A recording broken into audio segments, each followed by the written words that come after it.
Okay, I think we're Wow. good to go. So we're ready to go, everyone? Okay, welcome, everyone. Thank you for joining us for this Friday's seminar. And in a moment, I'll introduce our guest speaker. Many of you know that he was already did an excellent lunchtime debate with us on commodification of nature or not, which if you didn't catch, I'd recommend catching up on our YouTube channel. So we're working him hard for this day, but luckily I heard he got a pint of Guinness in between events. So I think he's approaching the challenge with style. So this is a part of our Friday Nature Seminar series. And before I introduce Bob, just mention some of the other events that we have coming up in the next few weeks. So next Friday, we have Charlie Burrell from NEP Rewilding, talking about rewilding. And then we don't have one the following Friday, but then on Monday, March the 6th, we have Patrick Greenfield from The Guardian, talking about carbon offsets in rainforests and the controversy around that. He was the leading journalist behind that article in The Guardian that stirred lots of noise. On the 10th of March, we have Michael Depledge from Exeter University on the environment and health, the search for a healthy environment. And on the 17th of March, we have Sandra Diaz from talking about the Montreal the summit, COP biodiversity summit, and the policy biodiversity issues around that. So an excellent range of speakers. If you're not on our mailing list and you want to be, just email biodiversity at ouc.ox.ac.uk. Or just go to the Biodiversity Network website. So today, after this event, there's also a informal drinks reception just down the corridor on the left, and also Bob has just produced a new book on the topic of today. I think you've given me your copy. And the book will be available for sale and for book signing there as well. So if you want your personally autographed a copy of this book, that's your opportunity to get that. It gives me great pleasure to welcome Bob. He's currently Professor of Ecological Economics at the Institute for Global Prosperity at University College London, and Adjunct Professor at the College of Business and Economics at the University of Tasmania. He's also Senior Fellow at the Stockholm Resilience Centre and as an Honorary Professor at Australian National University, and there's a whole range of other institutions there as well. So, he's a founding figure in the whole discipline of ecological economics, and he's co-founder and past president of the International Society for Ecological Economics and founding editor of the journal Ecological Economics.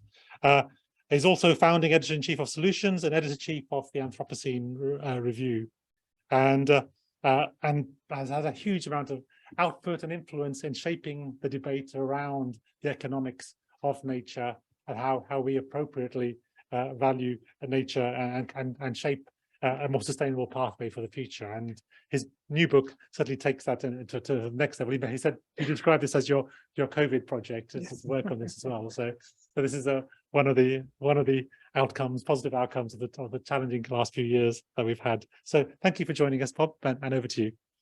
Thank you. Thank you, Arvinder. Can you guys hear me okay? Yeah. Is that working? Yeah. Okay. I think there's no system mic here. You have to just speak loudly. I have to speak loudly. Okay. Or do I use the mic? Can you hear me in the back? No. I think this mic. I think it's mainly for the online recording. I don't think that might. Or what's this one for? Yeah, that's why I don't think you need this one. I think. Unless you can't hear me in the back. I think it's lecture theatre. I think just to speak loudly is the way to do it. Okay. Clearly. I'll give it a try, but I've been told that my voice does not carry, so we'll see how that goes. If you want me to speak up, just give me a signal in the back, and I'll try to speak a little bit louder. So, okay then. Okay. Boy, this Oxford technology is really sort of first rate, you know. Gotta hand it to you. Like, I see that this is still. Yeah.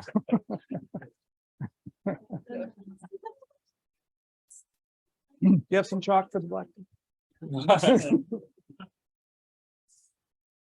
This one? This one. Okay.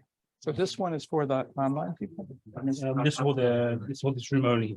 For this room, yeah, The online is on your. that's perfect. Okay. How's that? Nope. Yep.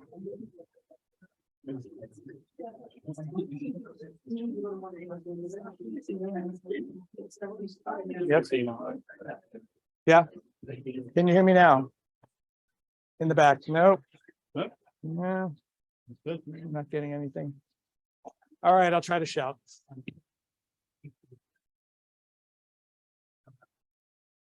The reason this is hello, hello. Hello. It says on. No. No. No. What happened? 1, 2. Okay, Is that never. something to do with this thing? No. Hello, hello. Okay. Oh, you put me in the spot. I apologize.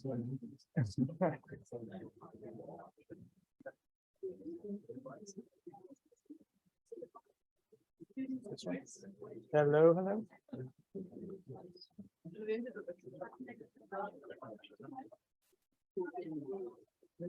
Oh, well.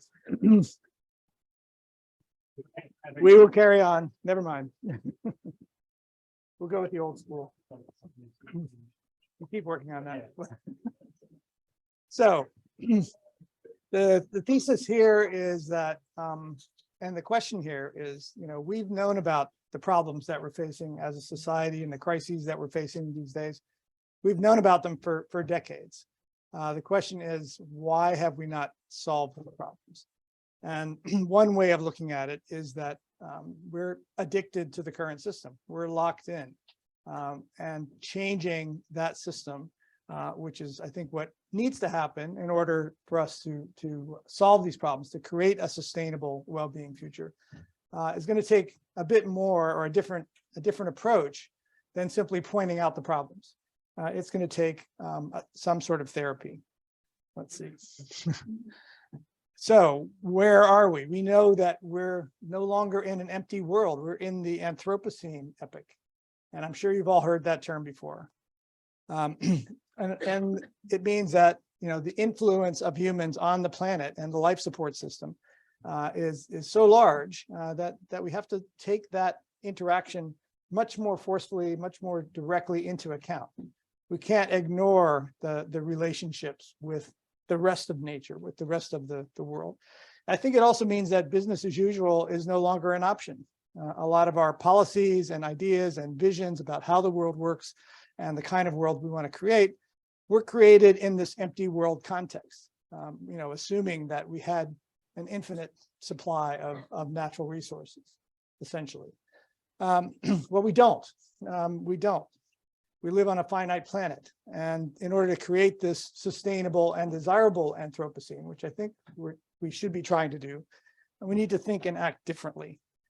And in a sense, it's an opportunity because it opens the door for us to build a different kind of economy and society that's based more on the goal of sustainable well-being and the well-being of humans and the rest of nature. And so it's going to take some changes in how we look at the relationship between people and the rest of nature. And I say it that way explicitly, that we're all in this interconnected, complex system. And we have to take that more explicitly into account.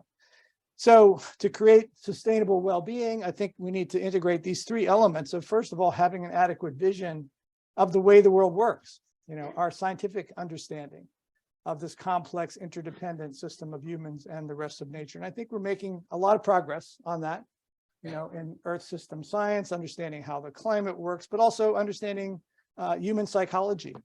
There's a whole field of positive psychology that looks at, what actually does contribute to people's sense of well-being. But I think the challenge there is, how do we integrate all of those different pieces of our understanding? How do we look at the whole system?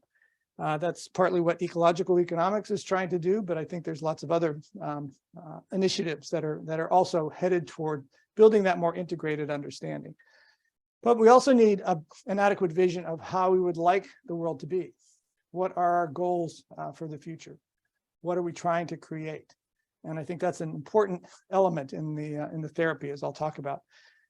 Combined with that and integrated with that, I think we need the appropriate set of tools and analytical techniques, and that's going to require more, I think, systems thinking and modeling, and looking at how the pieces of this complex world are interconnected, and how we can use that information to help us create a better system. And finally, I think to implement those ideas, we're going to need some new kinds of institutions, and I think we're going to need some therapy to overcome this addiction to growth. I like to show this one because it's just really cool.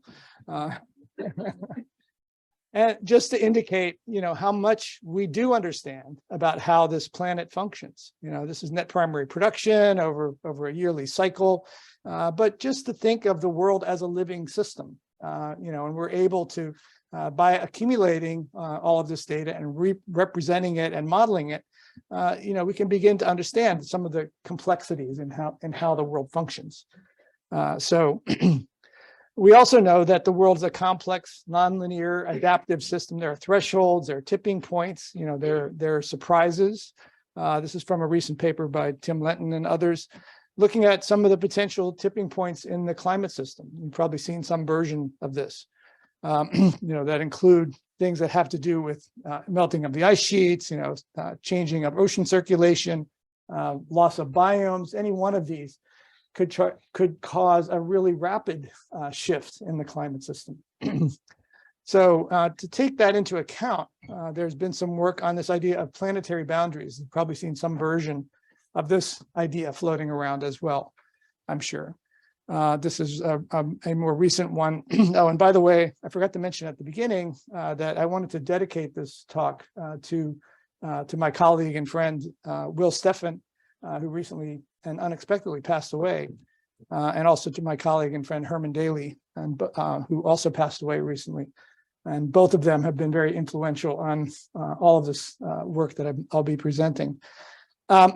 Anyway, the planetary boundaries idea, that there are fundamental ecological constraints. Probably the most well-known is climate, but there's also, biodiversity loss and biogeochemical flows and ocean acidification, et cetera. So are we getting close to tipping points in any of these planetary boundaries, and how do we stay within those constraints? This diagram from one of Will Steffen's recent papers shows this quite clearly, that in the past, in the Holocene epoch, we were going through glacial and interglacial cycles, on the Earth. And it wasn't until the Holocene that we really stabilized at a relatively warm, relatively stable temperature. But now we're approaching, can I use this? It's a pointer, or do I have to use this thing? Anyway, we're approaching a potential, bifurcation, and we could go over a very severe planetary threshold into this hothouse Earth if one of these tipping points are actually passed, and there's really no way back from that. So, in the same sense, that substance abuse addicts can see the long-term consequences of their actions.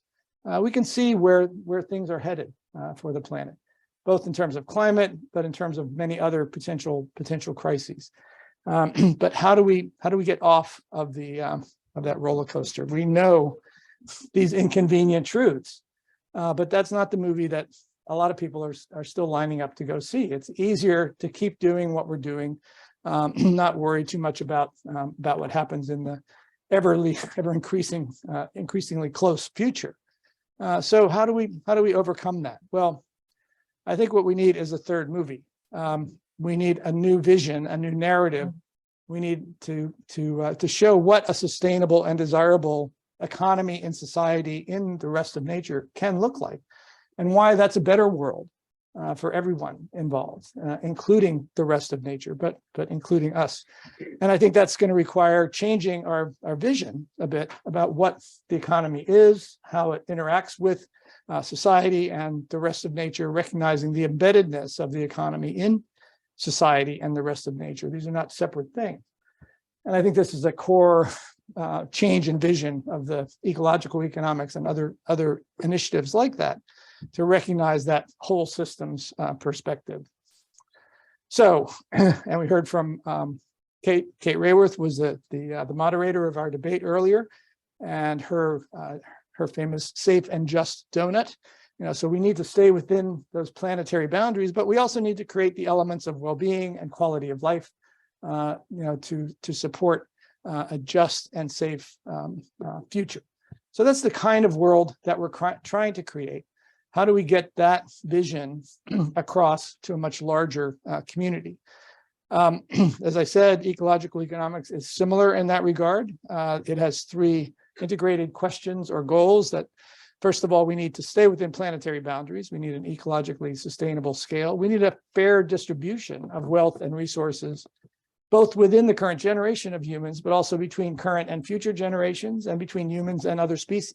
And this whole issue of social capital, fair distribution, I think these are key elements that support sustainable well-being.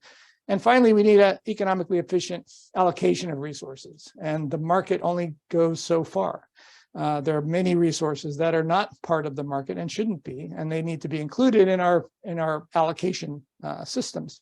But those are going to have to include different kinds of institutions that can deal with common property resources more effectively.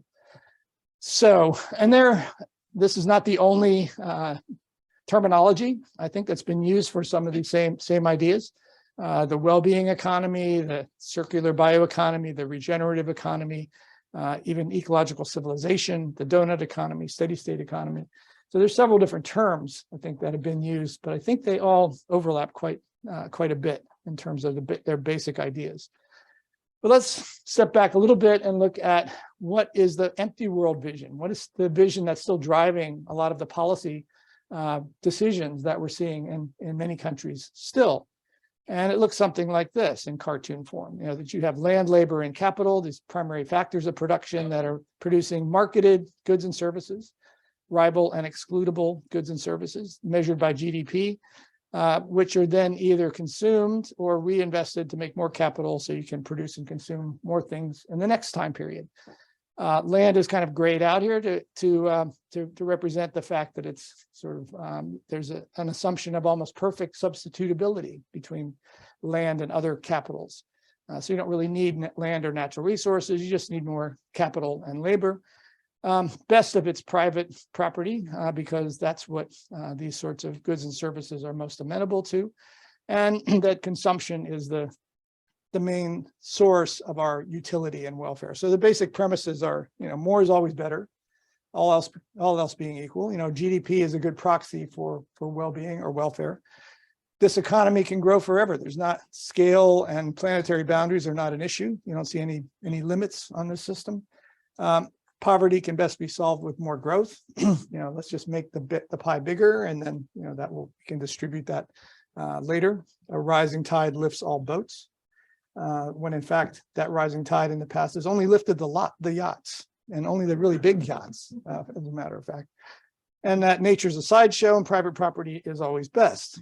So what's wrong with that model in the Anthropocene? In the Anthropocene, we know that we live in a finite, materially closed Earth system, and we only have one of those. That these 4 basic types of assets or capital are all required in a more balanced way to produce both conventional goods and services measured by GDP, but also to produce well-being more broadly conceived. And that they also produce waste products which have disamenity effects, and that well-being is a much more complex function than simply the more we consume, the better off we are. So, and that idea of quality of life or well-being, I think there's been a lot of research on that, as well, as I said, in the field of positive psychology and measuring subjective well-being. There are lots of surveys these days. There's the World Happiness Report, which comes out every year, that measures people's answer to the question, all things considered, how satisfied are you with your life? That's going to depend on a bunch of different things, and not just how much we're consuming, but this is the sort of basic human needs list that originally from Maslow, but more recently from Manfred Max Neef and Amartya Sen and Barbara Nussbaum. But there are different lists like this, but it's a much more complicated set of human needs. And I think if you think about it, these are all things that contribute to your personal sense of well-being and subjective well-being. How much weight you give to them depends on your culture, your personality, and a range of other things. But what we can do from a policy perspective then is to create the opportunities for people to meet those needs, by how we arrange our assets, our built, our human, our social, and our natural capital, and how we use our time. So I think that's ultimately what we're after. How do we create a world that's focused on well-being? And what does that mean? How do we think about it? How do we measure it? How do we bring together all of the different lines of thinking that have gone into how we describe that? And there are, several near synonyms, I think, for what this means. The idea of flourishing or prosperity or quality of life, etc. One of those contributors to well-being is this idea of ecosystem services, the benefits that we derive from our natural capital assets, from the rest of nature. And this is from the Millennium Assessment. I think I showed this in the earlier talk as well. That breaks it into these 4 categories of provisioning, regulating, cultural, and supporting services, and how they all contribute to the different aspects and components of human well-being. What's missing from this diagram, I think, is the interaction with the other 3 forms of capital. So we really have to understand how all 4 of these types of assets, and they are quite different in their characteristics. Our social capital involves all of our networks, formal and informal, our cultures, our governments, everything that's built up of more than individual people, the human capital, and our built infrastructure. So how do these elements all interact over time to create sustainable human well-being? There's been a lot of growing interest in this idea of ecosystem services, with the IPBES recently formed and is producing regular assessments. This is sort of the IPCC equivalent that deals with ecosystem services. I'm sure most of you in this room have probably heard of IPBES, yeah, or been involved with it for that matter. The Ecosystem Services Partnership is another global group of practitioners and researchers working on this idea of ecosystem services. There's been a exponential growth in academic interest in this topic. This is just the number of research papers published over time, and we're now up to more than 6,000 articles per year published on the topic, and over 40,000 altogether. The most highly cited of those is this one we published back in 1997, which was an initial attempt to try to quantify how big are these ecosystem services relative to GDP in this case, or in monetary units. And we found that they're much larger than everything that the market measures itself. And yet they're not marketed services. These things are outside the market. They're community property, common property assets. One thing we didn't get to do was design the cover. We got the article on the cover, but they said pricing the planet when we meant more like valuing the planet, because these are not exchange values that we're talking about, but different ways of trying to incorporate the value of ecosystem services. Since then, we tried to estimate using the same sort of techniques, how have things changed since 1997, in this case to 2011. And we found that because of land use change, largely because of desertification, loss of wetlands, loss of coral reefs, et cetera, we're losing about $20 trillion a year worth of ecosystem services because of that. Does this have to continue? These are 4 different scenarios going forward. And you can see from this that if we continue along the same lines, our conventional market forces scenario, that's going to lead to additional losses of ecosystem services. We can arrest that and sort of stabilize it with enough government intervention and policy reform. Or we can have a great transition where we really make the effort to rebuild and restore ecosystems and the services they provide, and begin to recover some of those services and values.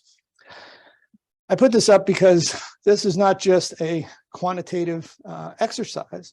This is from Pope Francis's encyclical, where he makes the point that, if businesses profit by calculating and paying only a fraction of the cost, and leaving out the social cost, that's going to be unethical. That you can't do that. You can't let other people or future generations bear those costs. So it makes sense to try to quantify, to the extent that we can, what those costs are and how to charge them to the appropriate parties. Any questions so far? Can you still hear me in the back? Okay, good. So that was the natural capital part. There's social capital is equally, if not more important, in terms of supporting human well-being. This is from a book by Kate Pickett and Richard Wilkinson that came out a couple of years ago, the Spirit Level, where they looked at the relationship between income inequality by OECD country and this whole range of social problems. And there's a very strong relationship. The more inequality there is in a country, the more social problems they have, the lower their social capital is. It contributes to lower overall well-being in the country. So being able to, worrying about distribution and fair distribution is really important to establishing and maintaining quality of life. And yet we're still measuring GDP as our main indicator. We know, for example, that if you plot GDP per capita versus life satisfaction from these surveys, you get curves that look something like this. This is kind of an old one, but I don't think the general shape has changed. There's a rapid increase at first, but beyond a certain level, there's not much of a relationship between GDP per capita and life satisfaction, because of these other factors that influence well-being, because of wealth and income distribution, because of damages to natural capital and social capital in general. So, and the reason is GDP was never designed as a measure of societal well-being. It only measures market activity, how much things are sold, bought and sold in markets per year. And one of the original architects of GDP, Simon Kuznets, warned against using GDP as a welfare measure. If you're going to talk about growth, you got to talk about growth of what and for what. So what are we trying to grow? GDP measures market activity, and all of that activity is counted as a positive. So if there's more crime, if there's more environmental pollution, etc., those add to GDP. You have to have more police, you have to have more security devices, etc. So it was never designed for that purpose, and yet that's what we're using as our major policy goal.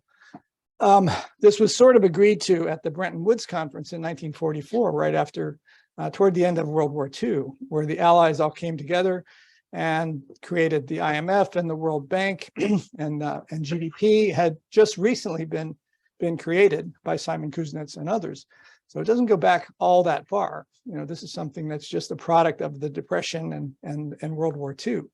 It's not magic in any sense, but they kind of decided as a group at this conference that that's something that all countries should be measuring, just as a way to calculate economic progress. I think it's only later that it became such a dominant goal, and now we get these ideas that what we really need to do, we need to keep growth going, and to do that we need to increase consumption, even if that consumption is not of things that we really want or need. So I think it's well beyond time to leave GDP behind as our major policy goal. Not that we shouldn't be measuring it, but we need a better alternative. And there have been many alternatives proposed. In fact, we're doing a class right now at UCL where we're trying to document all of the alternatives that have been proposed, and we're up above 200 so far. So this is just a small subset of those. But they fall into these three basic categories, I think. Indicators that try to modify GDP, and I'll talk about the genuine progress indicator a little bit. Indices surveys that look at life satisfaction, basically in some form. through surveys, and indexes or composites that take a bunch of factors and put them together and rank them. I won't go into detail on any of them except this one, the genuine progress indicator, just to show you some interesting results from that. It starts with personal consumption, which is a major component of GDP, but then it weights it by income distribution. So it's getting at the difference between income and welfare. It then adds a few things that are left out of GDP, like the value of household labor and volunteer work. These are positive things. They're not marketed, so they're not counted. And then it subtracts a bunch of things that should really be thought of as costs. The cost of commuting, the cost of crime, the cost of a range of natural capital components, air and water pollution, et cetera. This indicator has been done for many countries around the world. We came up with a global index and compared that with GDP per capita, and you get results that look like this. So from 1950 or so till about 1980, we were in a period of what Herman Daly has called economic growth, true economic growth, because GDP and GPI, genuine progress, were both increasing. But since then, even though GDP has continued to climb on a per capita basis, GPI has declined slightly. Why? Because of increasing inequality, increasing environmental damage, et cetera. So you could think of this as the sort of strength of the addiction currently. Why are we still pursuing GDP when in fact our genuine progress is actually stable or declining? So what do we have to do to create this sustainable well-being economy and society? And I'm thinking that we need to break this addiction to the growth at all costs paradigm and to fossil fuels in particular, and to overconsumption, particularly in high-income countries. And in order to do that, a key step is building a shared vision of a more sustainable and desirable future. One that focuses on the well-being of humans and the rest of nature. Why is that a key step in the therapy? Well, we looked at what are the analogies between what works at the individual level to overcome addictions and what might work at the societal scale. And one therapy that seems to work quite well at the individual scale is something called motivational interviewing. Has anybody heard of this before? Any psychologists? One. So motivational interviewing doesn't confront addicts with their problem, and say, you got to stop doing this, which is what we're doing at the societal scale, pretty much. And we find that can be quite, not only not effective, but even counterproductive in terms of, inducing some sort of denial reaction, as we see. But what it does instead is engage addicts in a positive discussion of their goals, their motives, their vision for the future.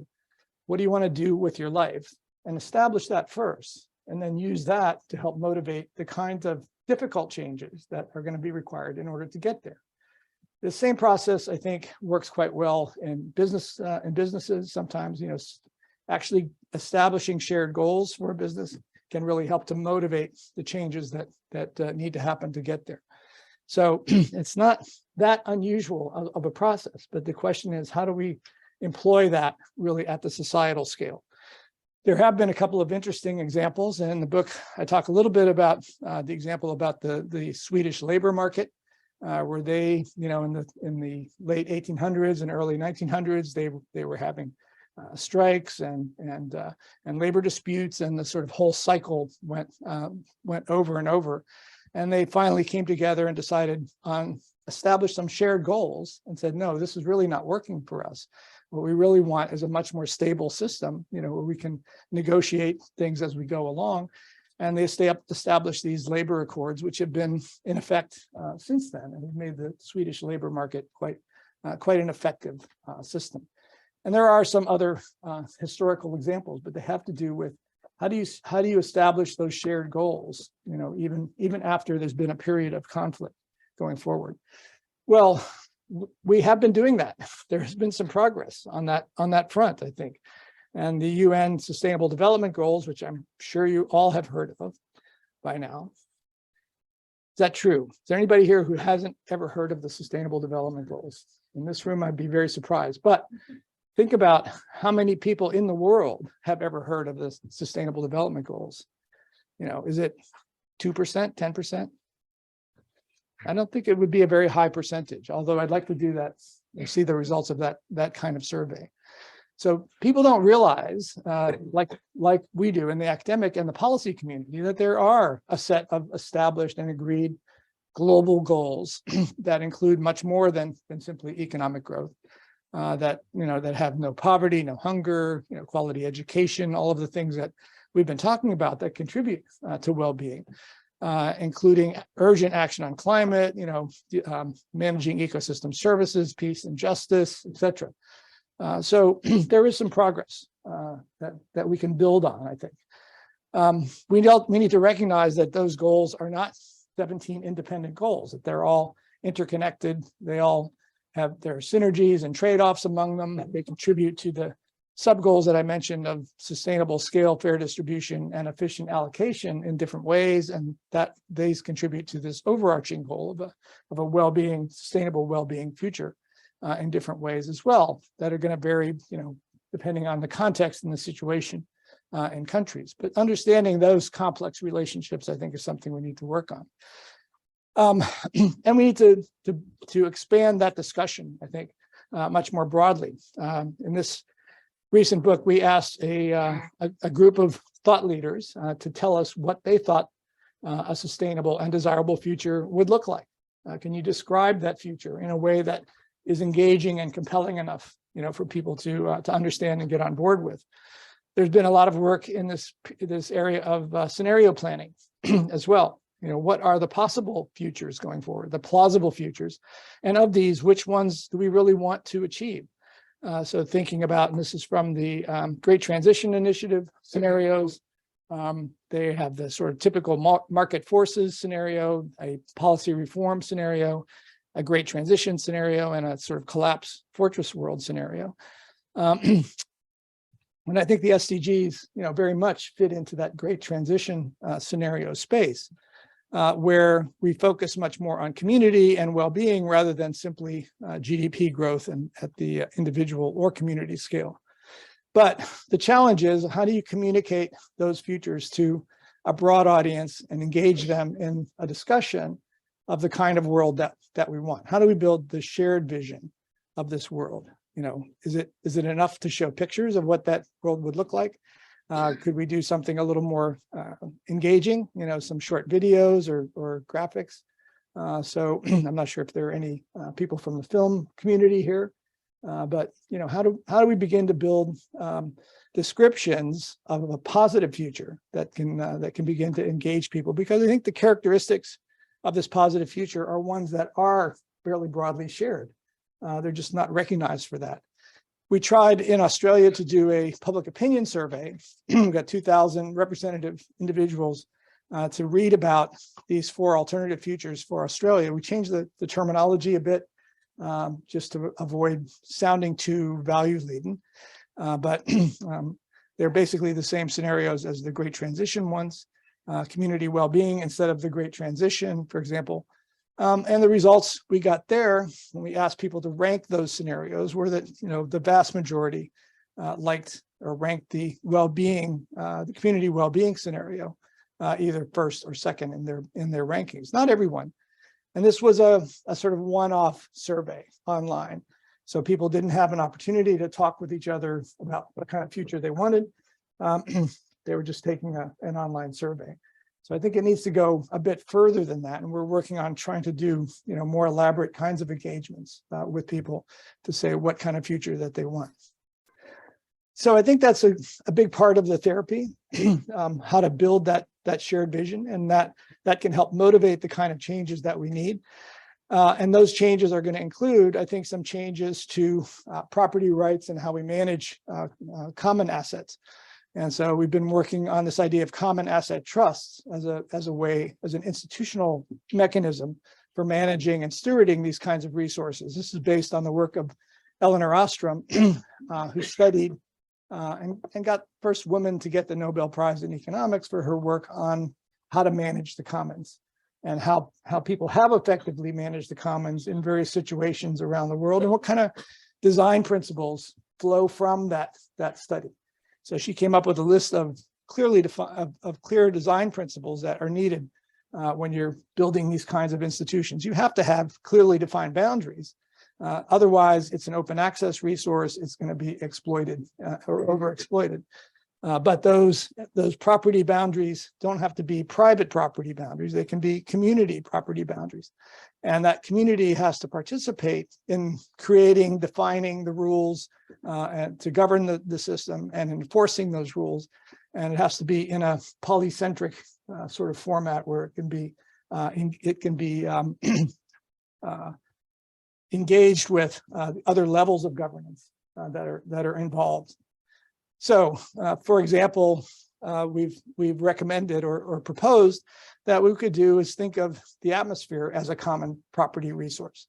How do we think of, and that once you've established that, and the public trust doctrine is one legal instrument that sort of supports that claim that governments are responsible by the public trust doctrine to preserve, maintain all the commons essentially for their constituents. So what if we created a trust for the atmosphere, required those parties that damaged that property to pay for the damages, and those damages could then be redistributed to recover the asset and to pay those who were affected by those damages. So that's one application.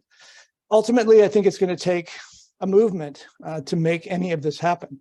I don't think it's going to come strictly from the policy community or the academic community, but it's going to have to come from society more generally. This group called the Wellbeing Economy Alliance is trying to pull together all of the different actors that are involved in this sort of idea. One of those groups was the Wellbeing Economy Governments Initiative, established by Nicola Sturgeon, who I'm told has recently decided to step down from her position. But there's a really good TED Talk you can take a look at where she talks about the well-being economy and why it's absolutely necessary that we move in that direction.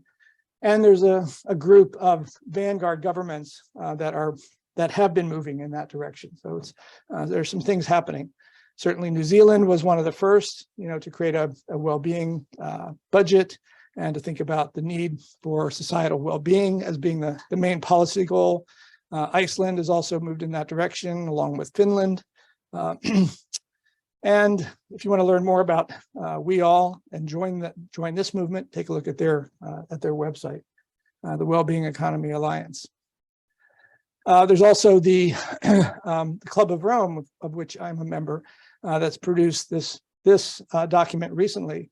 Their Earth for All Survival Guide for Humanity, which is a sort of update of the limits to growth. If you remember from 50 years ago, this has a new model of the global system, a systems dynamics model, and a couple of scenarios that look at how we can get from where we are now to the kind of positive future that I've been talking about. And finally, one question that always comes up here is, well, is any of this feasible? Can you have an economy that actually doesn't grow and is still viable, that is still creating, prosperity and well-being? Is it essential that economies grow? And these three books all look at that question. Managing Without Growth by Peter Victor, Prosperity Without Growth by Tim Jackson, and Cancel the Apocalypse by Andrew Sims. Andrew looked around the world and said, well, if you look around the world, you can find places where all of these policies are already in place, are already happening. They're just not all happening in the same place. So it's kind of a feasibility test. It's not that this is pie in the sky, these things could never work. They are working, and they're good case studies for them. What Peter Victor did was create a computer model of the Canadian economy and ask that model, what happens if you shut off growth? And if you just shut off growth and don't do anything else, you can get a disaster. But if you design the system properly and implement the right set of policies, you can get a stable, steady state economy where that is not growing, but is still prosperous and has a high quality of life. And I'll end with this set of 12 things we need to change, a 12-step program to get from here to there. And these are the policies that Peter had to incorporate into his computer model in order to stabilize it. First of all, you need new meanings and measures of success. So you have to get beyond GDP to something that's measuring what you really want to measure, the well-being of the society. You need limits on materials, energy, waste, and land use. You've got to stay within planetary boundaries, basically. You need more meaningful prices. So the market's not telling us the truth about any of the prices that we're paying because it's leaving out all of the external costs to our natural and social costs, capital. You need more durable, repairable products. We don't need to create things that are with planned obsolescence. Fewer status goods and more community goods. So we shouldn't be buying things, simply for status. You don't need a bigger car simply because your neighbor has one or a bigger house. So go back on that. More informative advertising. Advertising should be telling us what the product does, not trying to convince us that we're not happy and we only can be happy if we, buy their product and trying to change preferences. Better screening of technology. Technology is a good servant, but a poor master. So we should invest in the technology that's going to help us achieve our goals, not just anything. More efficient capital stock, like the more efficient consumer goods. More local, less global. This is an interesting one. So the idea here is local economies produce more welfare than the global economy because you're building social capital at the local scale. Doesn't mean you can't trade things or you shouldn't have a global economy, but we should focus more on what happens at the global scale and how that contributes to well-being, not just how it contributes to prices. Reduced inequality, we talked a lot about that. Absolutely essential to build social capital going forward. Less work, more leisure. Anybody opposed to this one? This one will probably fly almost anywhere. And finally, education for life and not just work. So we need to recognize that what we're doing here is not just training people to get a job to buy stuff that they probably don't really need. We're training people to understand what contributes to their well-being, what contributes to community well-being, how to make the world a better place, essentially. Okay, thank you very much.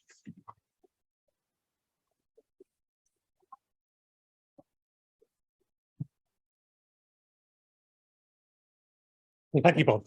Fantastic oversight, a really amazing range. Yeah. So we can open up to questions now.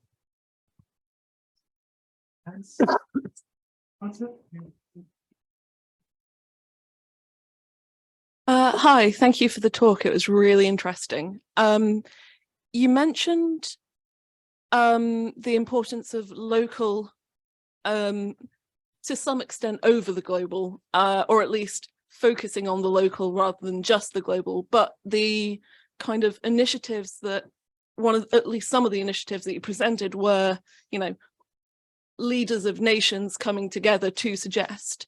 Do you think that this is something that will be ideally brought about from the top down or from the bottom up? Well, I think like most of these things, it's got to be from both directions. And it's not that we should, globalization, I think should be part of the picture, but we shouldn't pursue globalization simply to reduce prices and to maximize GDP. That's the point. So trade and interactions that improve well-being and having, sort of global governance systems are certainly can help in that direction, are things that need to be supported. But if it's only to produce products more cheaply, to maximize GDP, then we're going to be better with local economies because they produce other byproducts that do contribute to local well-being. But in terms of bringing about positive change, which do you think will come first? That's a good question. And I think this sort of change, is going to come as some sort of tipping point, where there's a lot of people, like I said, in the Wellbeing Economy Alliance that are all talking about these same sorts of things. And I think there's a growing, awareness in the population that things are not going well. think we're at the stage now where we're beginning to recognize that, yes, we have a problem, we have an addiction. So the next step is, how do we then begin to build this therapy? And I think that that's going to cause, changes that happen quite quickly, but unexpectedly. And so as a tipping point sort of phenomena. So it's hard to predict, what's going to be the thing that pushes it over the edge. But I think we can sort of feel the things building up, like the collapse of the Soviet Union, for example. I mean, nobody foresaw that really from the outside, at least. But on the inside, things were happening, and eventually, it was enough to push it over the edge. So, thanks for that question. What do you think should happen to conventional economics? Should we throw it out and start again, or is there a journey from conventional to ecological economics as an academic? They say and paradigms practical? change one funeral at a time. So,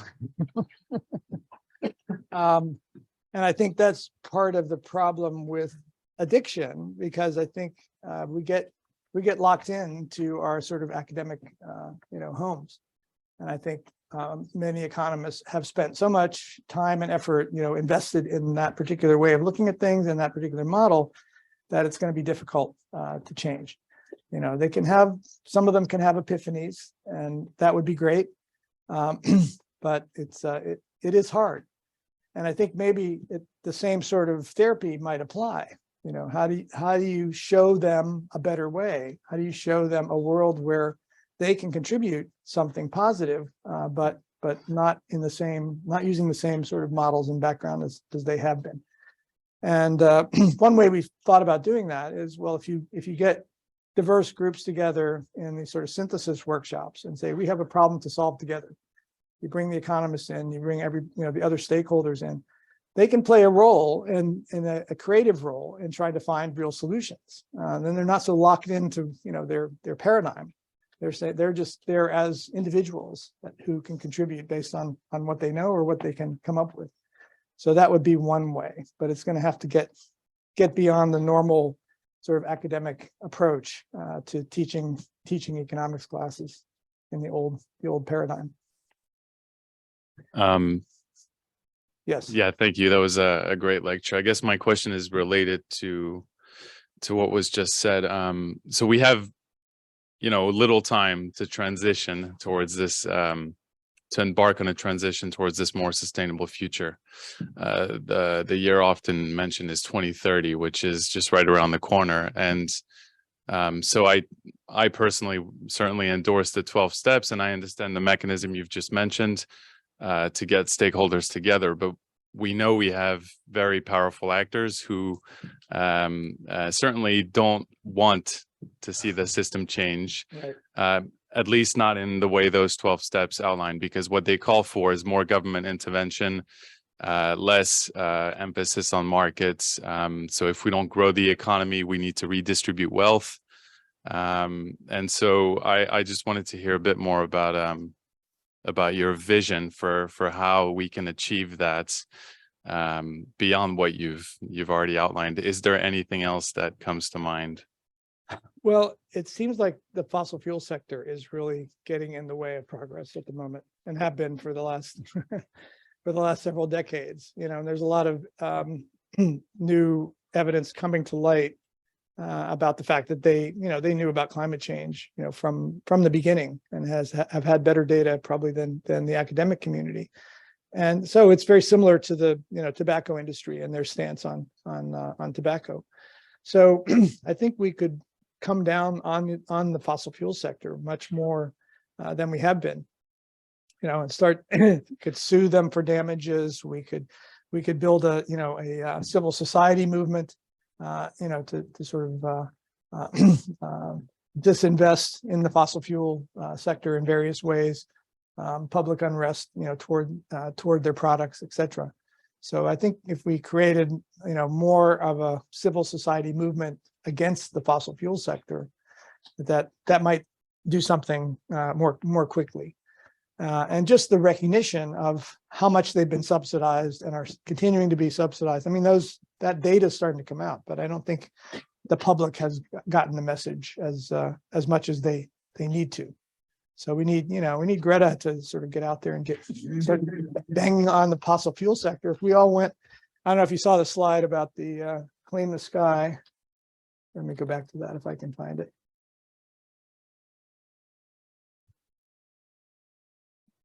Yeah. So look at the right side.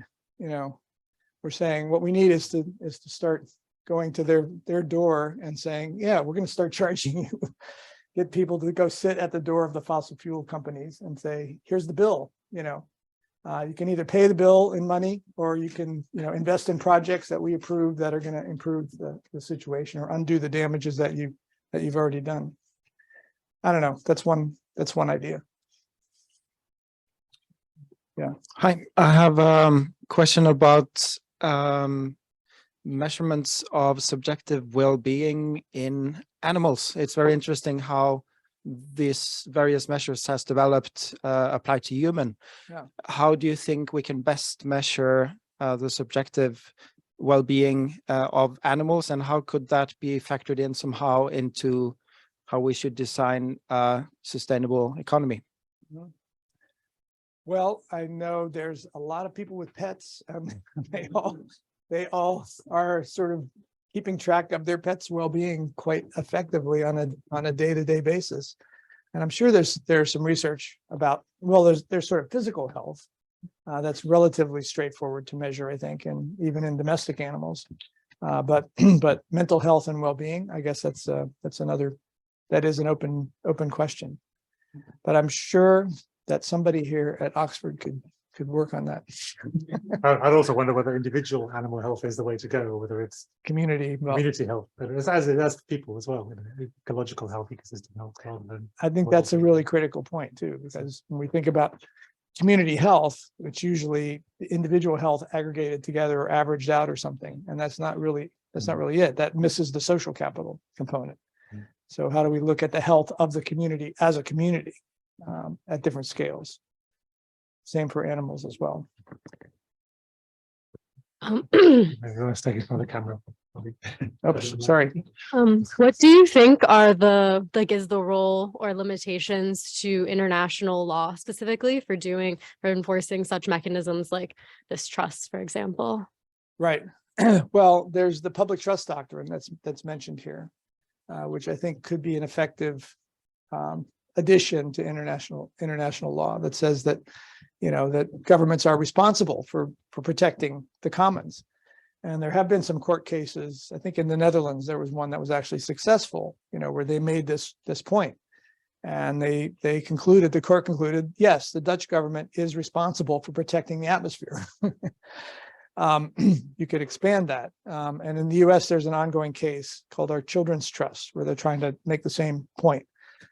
So yeah, I think it's going to take a bit of innovation going forward to make the case, and we've thought about that. How do you set up an atmospheric trust at the global scale? How many countries need to get on board? The legal people we've been talking to say that doesn't have to be everybody. It just needs to be a subset of countries that can come together and establish this trust and then start charging for damages. So it could happen, but we need those countries to come together, and maybe the well-being economy governments can start that.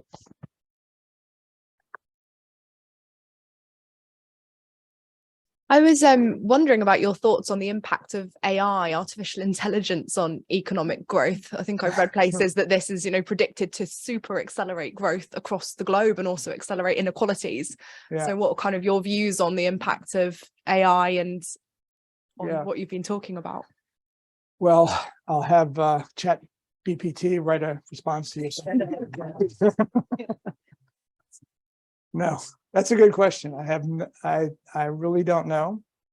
If you think about sort of robotization, though, and production of goods, and having less human labor input to production. There's a lot of people that are worried about the aging of populations. China's population is starting to decrease now for the first time ever, and they're starting to you hear all these people getting worried about what are they going to do? What are they going to do? Got to have more people so we have more growth. Blah blah blah. Well, I think there are other ways to look at that problem. So if we have fewer people or the same number of people, and they could be supported by more robotic production and, universal basic income. We don't need to tie people's income to their sort of work in factories kind of thing.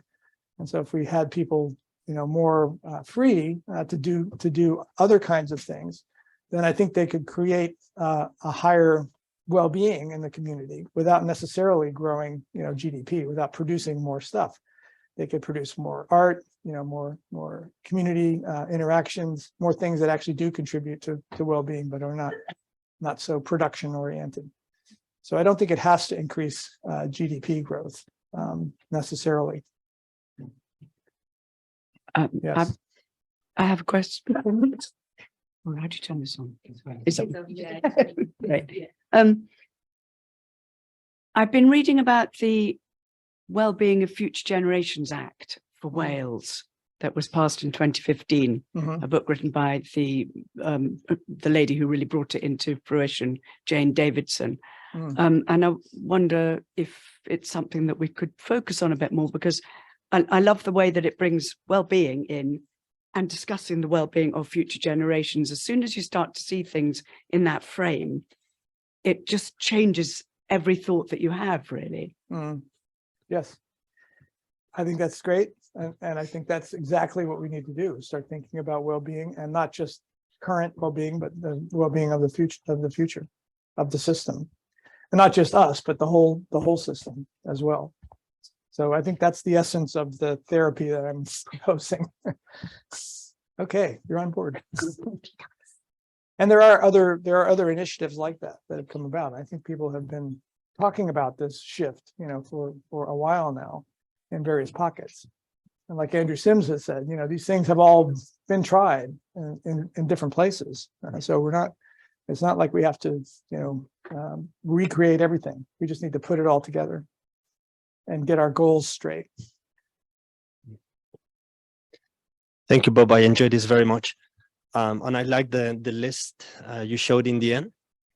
And it made me think of the first kind of this list that come from an ecological economist almost 50 years ago by Georgescu Rogan, the Minimal Bioeconomic Program. And there's quite substantial overlap with the list you showed. But interestingly, he puts as the very first point of the list the escalation of war and war instruments. And this is something that seems to have fallen out from most of the lists of these kinds we make from ecological economics. And when we are in a socio-political context where we see escalating war, conflict, and nuclear threat, I wonder if there's something we're sort of missing from the picture, or if you have some comment on this. Well, it was sort of missing from this list because I think it was, a model of the Canadian economy. It wasn't including everything, but I think you're talking about governance issues, if I'm not mistaken.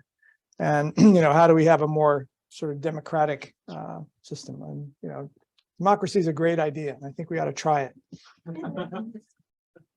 Because the systems we have now are not really democratic, and they're getting less democratic, even though they're sold as being democratic, but they're not really the will of the people in any real sense, because of the influence of lobbyists and money and the whole method for selecting representatives.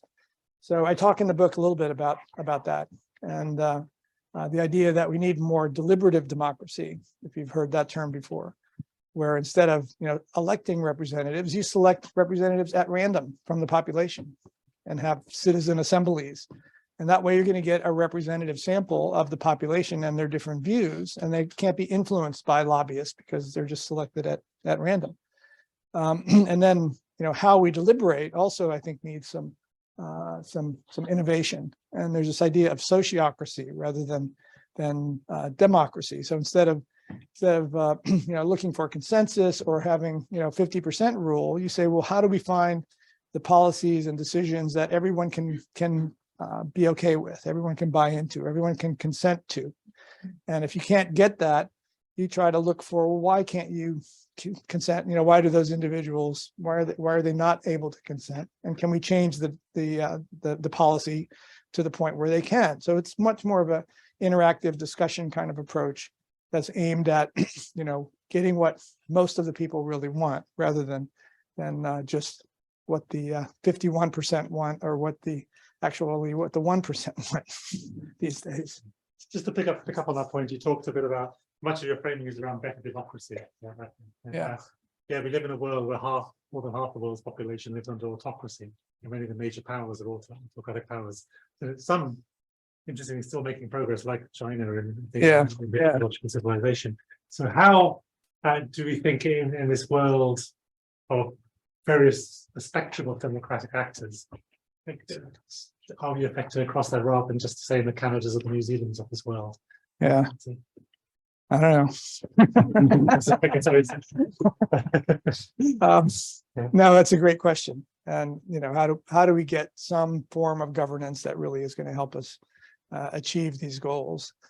And I guess you could argue that autocracy, if at least from a benign point of view, if you had a benign dictator who really accepted all of these ideas, they might be more efficient at actually pulling off the kinds of things that we have to do.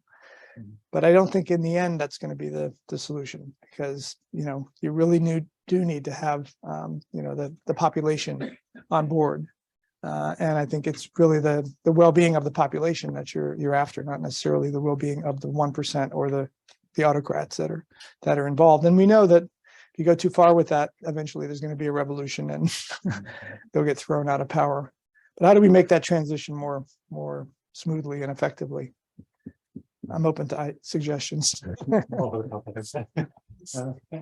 Yeah, thank you very much. I think one thing that comes out quite clearly is the role of care and solidarity in trying to build this transformative economics. And perhaps one group of actors that have proven quite effective is indigenous communities in managing, assets as commons. What role do you see for them in building this transformative economics, especially also bearing in mind that in many of the spaces where we really need different diversity of input to work towards this transformative economic, they might not have the space to actually even contribute? Sorry, I didn't quite get the underlying question there. So there's a group of, indigenous communities as social actors that have somehow proven effective in managing the commons. Are there actors that indigenous communities? Yes. Yeah. No, that's what Eleanor Ostrom studied for her work, were indigenous communities and how they functioned, what they had to do to create these systems that were effective at managing the commons sustainably and well.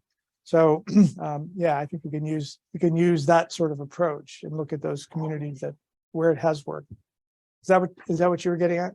How do we bring them into the mainstream where because okay. Well, I think sort of bringing that experience to light, and showing the rest of the world how those systems can function, I think is a good first step. But also, I think from a democratic point of view, you want to have them on board with any sort of discussion that you're having about how to build new institutions, so that all of those voices can be incorporated. And those experiences can be incorporated. Is that what you mean? Okay. For a while, really, like you rightly mentioned the Austrian, but I'm just wondering if there are new ways to perhaps. Other than what I just said, I don't know. Do you have a suggestion? No. Thanks for the question, though. It's a good point. Thank you so much for the talk. My question is about how can we sell this to developing countries or emerging economies that are still preoccupied with quote unquote catching up in terms of the traditional economic growth model, and especially if we consider like the climate justice aspects of it and the historical emissions of it, how that might be like something developing countries would be reluctant to get on board with. So how do we address that? Thank you. Yeah, that's a good point. And thanks for that. I think we need to make the point that what developing economies should not be doing is making the same mistakes that the developed economies have made. And I think the first step there is to point out that developed economies have made mistakes. This is not something that they should be emulating.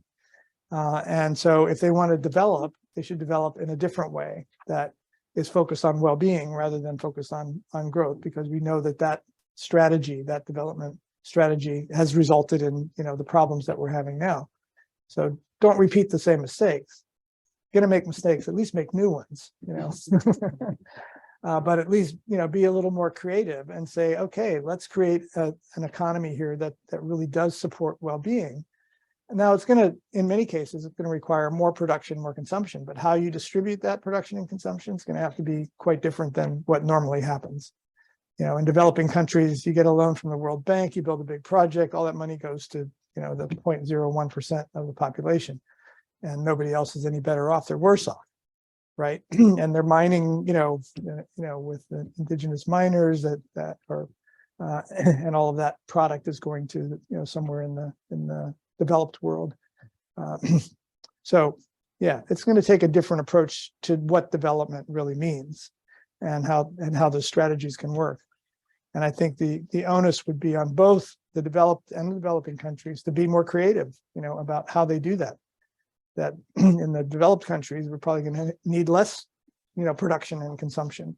And that's going to make some space available for, production and consumption elsewhere. But how that gets distributed, what sort of impacts it has on ecosystems, et cetera, is going to have to be very different. I think we should probably more things to close. I just have one final question, which I think here we have in a community of largely students and academics and practitioners. If you were to recommend one thing or a few things that they should prioritize to make their contribution to this transition that you see, then what would be your suggestions or recommendations? Yeah, that's often the thing at the end of these talks. What should individuals do? And I think the problem is individuals can't do much individually. I think we have to do things as a group. So how do we build a community? How do we build a shared vision? How do we begin to come more together to do these kinds of things? And I think it's going to take more than just electing different politicians as well, because I think they're going to be elected based on representing, the kind of shared vision that we can create. So how can you come together with all of your colleagues and others to say, no, we want a different, we want a different world. I don't know if that helps. Okay, I think we'll wrap up here. So that there are drinks down the corridor, so a chance for more informal conversation. You'll also buy and get a signed copy of Bob's book as well. There, if you know, around the corner. Thank you very much.